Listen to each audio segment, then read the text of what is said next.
So hello friends, welcome back to my channel Banaye। So friends, तो मैं आ गया आपके सामने और एक नया वीडियो लेकर। वो वीडियो है बोट मेकिंग। जैसे कि आपको पता है कि अभी कार्तिक महीना चल रहा है।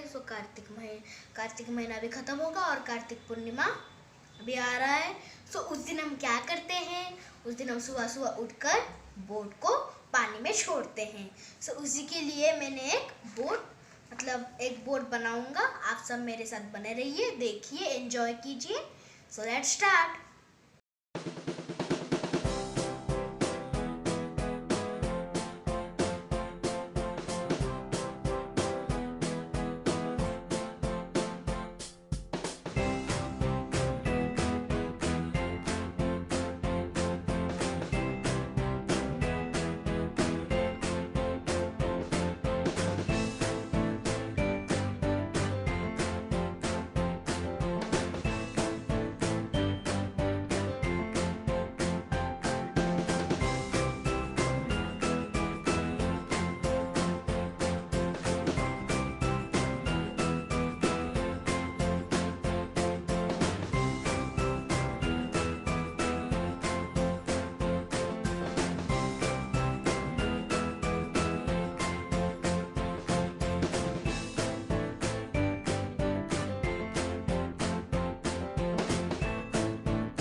देखिए, हमारा बोट बनके तैयार हो गया।